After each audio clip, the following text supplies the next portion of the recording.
welcome back. Before we dive in, I recommend watching the REZup resize workflow in Final Cut Pro tutorial. That video covers the full setup and workflow step by step, so I won't repeat those details here. Instead, in this tutorial, we'll focus on the new features in REZup v2 resize.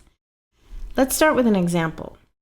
Imagine you've set your project's output to 4K, but your source footage is full HD. On your timeline, add a generator that matches the length of your source clip. Here's something to note. By default, Final Cut Pro automatically upscales your source clip to match the output size. We don't want that. To turn it off, click on your timeline clip, go to the inspector window, scroll down to the spatial conform section, change spatial conform type from fit to none. Now apply REZup resize to that clip. In the source layer field, select your full HD source clip, then click Apply Clip. Now your footage is being properly resized to 4K with REZup. If you want to adjust the framing, you can still use zoom and offset manually for a custom crop or composition.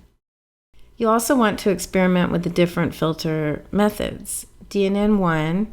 If you're doing a small upscale like 720p to 1080p, you might consider a regular Lanczos filter or DNN1.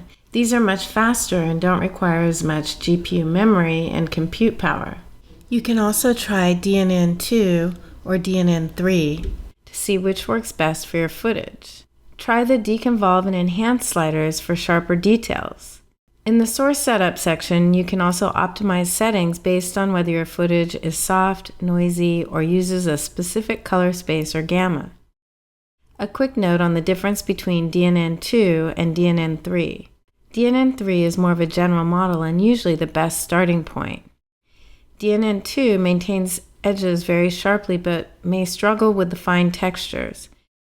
It's more resistant to noise, so it can work better on smooth surfaces or less textured animation. Sometimes you'll also need to use the deconvolution parameter in DNN2 to avoid overly soft spots. Normally I would suggest starting with DNN3, then switching to DNN2 to see if you prefer the result. Here's an example side by side. Notice a difference in the sharpness and texture handling between DNN2 and DNN3 on this anime clip. And that's it. Those are the new features in REZup v2 resize for Final Cut Pro in Motion. Experiment with the different options and you'll get the cleanest, sharpest upscales for your project. Thanks for watching.